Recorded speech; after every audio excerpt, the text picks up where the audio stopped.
कुछ साल पहले जगन मगन मुरुगन नाम के 3 चोर हुआ करते थे। वो बचपन से साथ मिलके चोरियां करते थे। वो घरों में घुस के पैसे, सामान चुराना,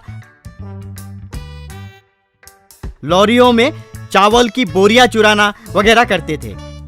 एक दिन मुरुगन उनसे, बचपन से हम चोरियां करते ही रहे, लेकिन जिंदगी में अब तक हम सेटल नहीं हो पाए। हम तीनों को अभी शादी की उम्र भी हो चुकी है। अब ऐसी छोटी छोटी चोरियां करते रहेंगे तो हमें जिंदगी भर कुंवारा ही रहना होगा। इसलिए एक साथ कोई बड़ा हाथ मार के उन पैसों से राजनीति में जाकर सेटल हो जाएंगे। क्या बोल रहे हो? तुम्हारा दिमाग ऐसा वैसा नहीं है, तुरंत वो काम करते हैं। वैसे आजकल मेरे बाल बहुत झड़ रहे हैं। वो तीनों वैसे कहाँ पे चोरी करना है सोच में पड़े थे। एक दिन मगन भागते हुए उनके पास आया। ओए जगन मुरुगन, हमें जो चाहिए वो मिल गया रे। कहते हैं पड़ोस के गांव में जमींदार के घर में उनके पूर्वज के छुपाए खजाना वगैरह है। उसकी कीमत 1000 करोड़ के ऊपर होंगे। लेकिन क्या है रे? प्रॉब्लम क्या है? उस घर की रखवाली के लिए 30 पुलिस हैं और 30 पुलिस के कुत्ते भी हैं। उतना ही नहीं, घर के चारों तरफ इलेक्ट्रिक फेंसिंग भी डाले। मैं जाके देख कर आया। हम उस घर में जाना असंभव है। हिम्मत धरे तो कुछ भी नामुमकिन नहीं है रे। मैं एक जादू टोना करने वाले को जानता हूँ। वो अब रिटायर होके तमिलनाडु के जंगल में आराम कर रहे हैं। हम जाके उनसे मिलेंगे। अरे चोरी के लिए जादू टोना करने वाले के पास जाके क्या होगा? वही तो तुम में और मुझ में फर्क। उस जमींदार के घर में हम ये साइज में तो नहीं जा सकते ना। अगर हम चूहे के साइज में निकल गए तो आराम से घुस सकते हैं। चलो उस महानुभाव से मिलके हम तुरंत छोटे बन जाएंगे। वो दोनों खुशी से झूम उठे। वैसे वो तीनों जंगल में उस जादू टोना करने वाले के पास जाकर उनको जो चाहिए बताए। वो जादूगर उन्हें जादू टोना किया हुआ विभूति देके, ये तुम मुंह में डालते ही छोटे बन जाओगे, जाओ। वो उसे नमस्कार करके चले गए।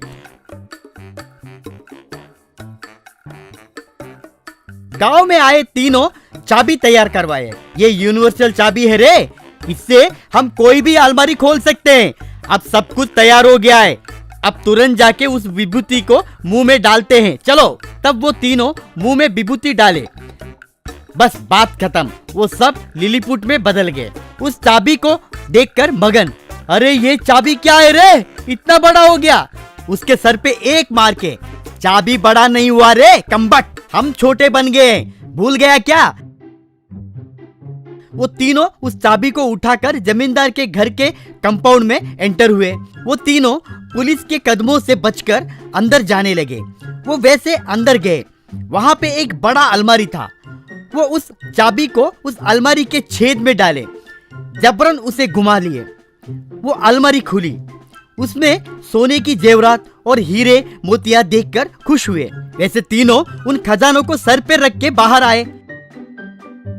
कुत्तों के पैरों के बीच में से वो निकल गए। वैसे वो तीनों 1 हफ्ता मेहनत करके उन खजानों को उनके गुफे तक पहुंचाए। आखिर हमने हासिल किया है। लेकिन हम अपने असली रूप में आने के लिए वो जादूगर हमें कोई विभूति क्यों नहीं दिया? चल जाके पूछते हैं। क्या पूछेंगे भाई? मुझे अब भी याद आया, वो जादूगर को किसी भी चीज को तोड़ना ही आता है पर जोड़ना नहीं आता है। इसलिए उन्हें जादूगर के संगठन के सदस्य सभी उन्हें बहिष्कार करके जंगल में भेज दिए। अब हम मेहनत करके वहाँ पे गए भी तो कुछ हासिल नहीं होगा। तो जगन मुरुगन चौंक गए। क्या रे, मौत की खबर आराम से सुनाएगा? हम अब इस खजाने का क्या करेंगे रे? अब हम जिस साइज में हैं, इस खजाने को कैसे बेचेंगे? लिलीपुट की दुल्हन कहाँ से ढूंढेंगे रे? कहकर रोने लगा। उतने में एक पुलिस डॉग उस गुफे में आया। उन्हें देखकर कहकर चिल्लाने लगा। तीनों वहां से भाग गए। एक गांव में रघु नाम का ऑटो रिक्शा वाला हुआ करता था। उसका ऑटो एकदम खटारा हो चुकी थी। कब शुरू होता है कब बंद होता है उसी को नहीं पता। लेकिन रघु नया ऑटो नहीं खरीद पाने की वजह से हर दिन उसे मैकेनिक के पास ले जाता था। एक दिन मैकेनिक, अरे भाई, तुम और तुम्हारा ये ऑटो महान है। कुछ एक दो पार्ट खराब होते तो रिपेयर कर सकते थे। हर बार सारे के सारे पार्ट रिपेयर करना मुझसे नहीं होगा। अब इसे कबाड़ी वाले को नहीं बेचा तो तुम्हें मारकर मैं भी मर जाऊंगा। रे ऐसे मत कहो रे, मेरे परिवार को पालने के लिए ये ऑटो ही जरिया है। इस बार के लिए कुछ करो, जल्दी ऑटो बदल दूंगा, तुम्हारी कसम। क्या मुझ पर कसम खा लिए हो? यानी तुम ऑटो बदलोगे नहीं और मेरा मरना निश्चित है। फिर रघु प्रयाणिक को बिठाकर उस ऑटो में बगल वाले गांव जा रहा था। ऑटो अचानक एक जगह पर रुक गई। प्रयाणिक बाहर उतरे। क्यों भाई, हर दिन विनती करते करते ऑटो में बिठा देते हो। नंबर 1 कंडीशन में है, अब नहीं रुकोगी कहते हो, फिर लाकर यूं बीच रास्ते में छोड़ देते हो। अब से तुम्हारा ऑटो चढ़े तो हमें चप्पल से लेकर मारो। इतने में भुवन नाम का आदमी ऑटो लेकर वहां आया। भुवन उनसे, कहा था ना कि उसके ऑटो में मत चढ़ो। कितनी बार कहा कि मेरे ऑटो में ही ऐसे तैसे एडजस्ट करके बैठ जाओ, लेकिन आप लोग तो सुनते नहीं हो।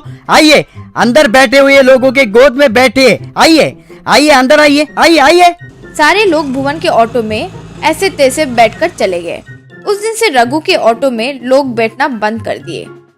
इस तरह रघु हर दिन खाली हाथ ही घर आता था। क्या जी, आज भी सामान नहीं लेकर आए? बच्चे सुबह से बिना खाने के भूखे पेट हैं। आसपास के लोग उधारी भी देना बंद कर दिए। ऐसे चलेगा तो कैसे जिएंगी जी? कहते हुए रोने लगी।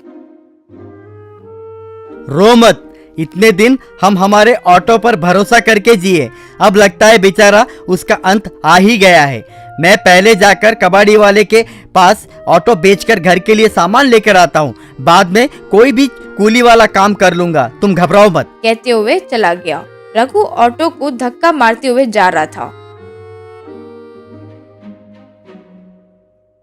इतने में एक मुनि उसे रोककर, बेटा, क्या मुझे जरा दुर्गापुर तक लेकर जाओगे? क्या दुर्गापुर? ये ऑटो में? ये तो चालू भी नहीं होता है स्वामी। इतना दूर आपको नहीं ले जा सकता स्वामी, मुझे माफ कीजिए।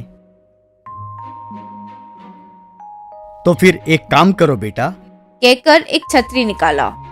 ये छतरी खोलकर ऑटो के ऊपर लगाओ। छतरी को क्या ऑटो पर लगाना है स्वामी? कहते हुए उस छतरी को खोला। बस वो एक बड़ा जायंट अम्ब्रेला बन गया। रघु दंग रह गया। फिर रघु उस जायंट अम्ब्रेला को ऑटो के ऊपर लगा दिया। दोनों ऑटो में बैठे। बस वो छतरी ऑटो को ऊंचाई पर ले गई। ऑटो हवा में उड़ने लगा। उसे देखकर लोग हैरान रह गए।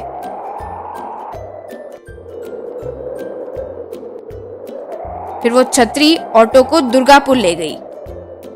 मुनि ऑटो से उतर के, मुझे मुफ्त में ऑटो में बिठाने के लिए ये छतरी मैं तुम्हें दे रहा हूँ। अब से तुम और तुम्हारा परिवार शांति से जियो बेटा। रघु उन्हें शुक्रिया अदा किया। उस दिन से वो गांव वाले रघु के ऑटो में खुशी से बैठने लगे। ऑटो के ऊपर मैं भी कहते कहते बैठने लगे। वो अम्ब्रेला उन्हें हवा में ले जाकर उन्हें उनके गांव पर छोड़ देता था। फिर रघु उस अम्ब्रेला को रिवर्स में घुमाकर केले के गुच्छे लाता था। उन्हें समुद्र से दूर रहने वाले लोगों तक पहुंचाता था। इससे उस गांव में केले के व्यापारी बहुत खुश हो जाते थे। इस तरह रघु अच्छे पैसे कमाकर अपनी पत्नी को दिया करता था। भगवान ने हम पर ऐसी कृपा की है। इस दौरान भुवन रघु से निंदा करने लगता। किसी भी तरह उस मायावी छतरी को छुड़ा लेना होगा, सोचता था। एक दिन जब रघु के घर पर कोई नहीं था तो भुवन जाकर उस मायावी छतरी को चुराकर बदले में कोई साधारण छतरी रख दिया। फिर भुवन उस जायंट छतरी को अपने ऑटो पर लगाया।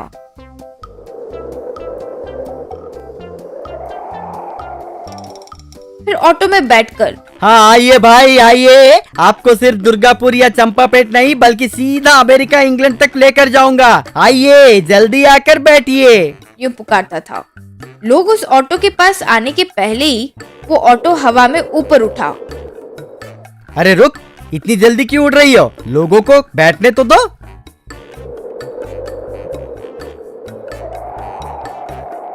वो छतरी ऑटो को लेकर जाकर रेल पटरी पर रख दी। ये क्या, यहाँ क्यों रखा? कहते हुए घबरा गया। वो छतरी घूमकर रघु के पास चली गई।